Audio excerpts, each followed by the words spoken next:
सभी को नमस्कार। आज हम चर्चा करेंगे रुचिरा भाग 3 में संकलित पाठ संख्या 3 DG Bharat means digital India क्या है। आजकल यह चर्चा चारों ओर बनी हुई है। इंटरनेट के माध्यम से ही यह संभव हो पाया है।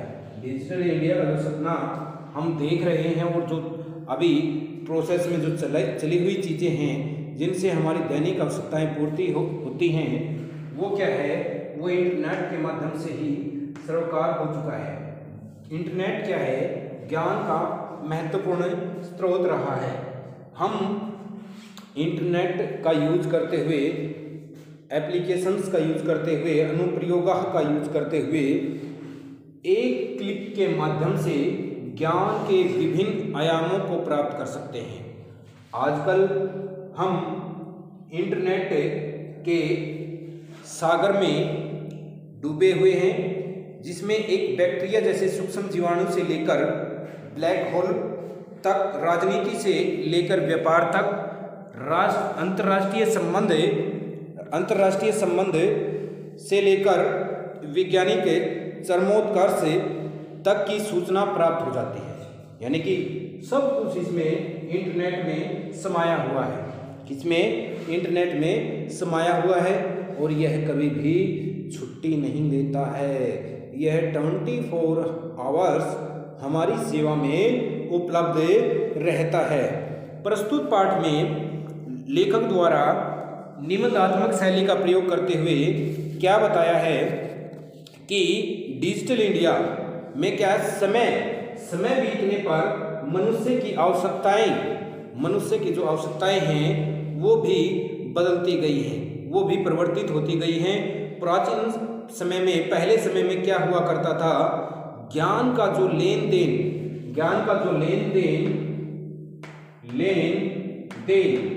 यानी कि सीखना और सिखाना क्या हुआ करता था, मौखिक रूप से हुआ करता था।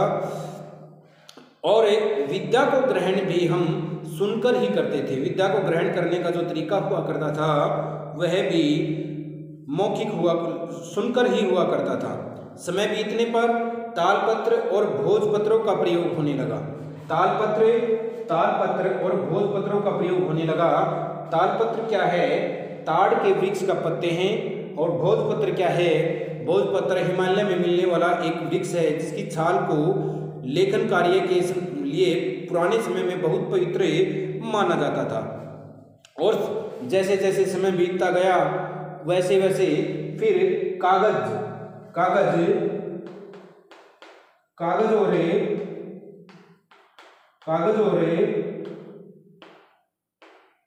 कलम, करगत लेखनी, कागज और कलम का आविष्कार हुआ। और हमने अपने मन में छुपे भाव को कागज पर उतारना आरंभ कर दिया। फिर क्या हुआ, जैसे जैसे आवश्यकताएं हुई, ये कहते हैं कि आवश्यकता आविष्कार की जननी होती है।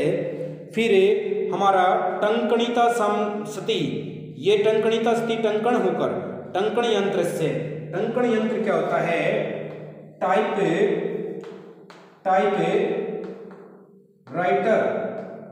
टाइपराइटर का आविष्कार हुआ।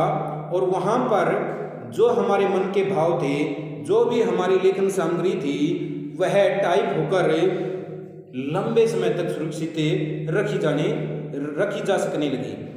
और आज क्या है, आज हम एक महान आविष्कार को प्राप्त कर चुके हैं, जो है संगणक, कंप्यूटर। क्या है?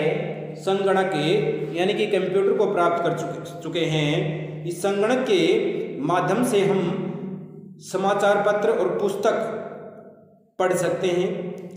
और पुराने समय में क्या हुआ करता था, कागज को बनाने के लिए वृक्षों को काटने की आवश्यकता होती थी। लेकिन जैसे ही कंप्यूटर का आविष्कार हुआ, कंप्यूटर के आविष्कार के उपरांत हमें करगत की आवश्यकता कम होती जाने लगी और वृक्षों को काटा जाना कम हुआ। जिससे पर्यावरण के सुधार में एक बहुत बड़ा सुधार हुआ, प्रयास हुआ और ये पर्यावरण पर उपकार हुआ। अधुना आजकल अगर हम बाजार में जाते हैं, दुकान पर जाते हैं, तो क्या होता है, वस्तुओं को क्रियार्थम वस्तुओं को खरीदने के लिए हमें पैसों की आवश्यकता नहीं होती। वहाँ पर हम डेबिट कार्ड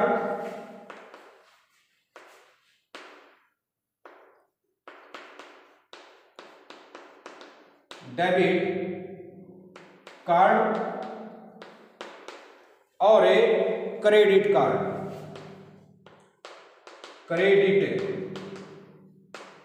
कार्ड, इन दो कार्डों का यूज करते हुए, प्रयोग करते हुए हम खरीदे गए सामान का बिल का भुगतान आसानी से कर सकते हैं। वित्त कोश से क्या है, वित्त कोश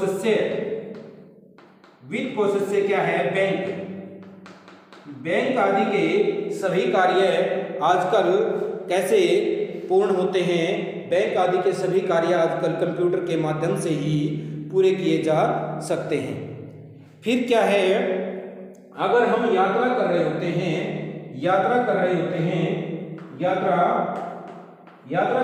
हैं तो हमें रेल टिकट और हवाई जहाज टिकट को अपने पास रखने की कोई आवश्यकता नहीं होती। उस प्रतिलिपि का हमारी जेब में रखा जाना बिल्कुल भी अनिवार्य नहीं है, क्योंकि जो हमारे हाथ में स्थित ये चल दूरभाष यंत्र है, इस चल दूरभाष यंत्र में एक ईमेल नामक स्थान होता है।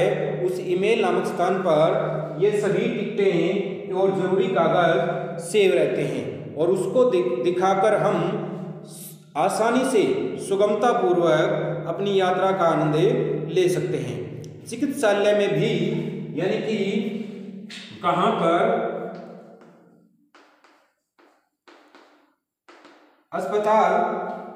अस्पताल में भी हम अपने इलाज के दौरान हुए खर्च का भुगतान कैशलेस सुविधा के द्वारा, ई बैंक के द्वारा, कार्ड के माध्यम से उसका भुगतान कर सकते हैं।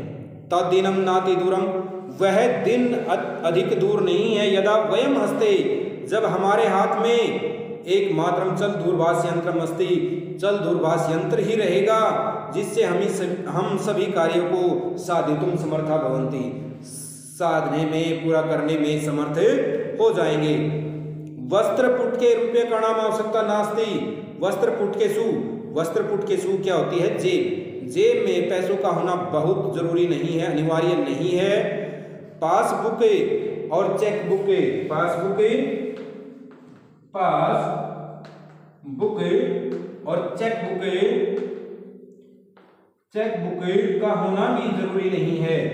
तो हम अनेक सारी ऐपें हैं, जैसे फोन पे है, गूगल पे है, भीम ऐप है, अनेक सारी ऐपें हमारी सरकार के द्वारा लॉन्च की गई हैं, जिनके माध्यम से हम हमारे दैनिक यूज में होने वाली चीज़ें, जैसे बिजली है, पानी है, फोन का बिल है, अनेक है, फोन रिचार्ज है, वो इस फोन के माध्यम से ही, उन ऐपों के माध्यम से ही पूरा कर सकते हैं।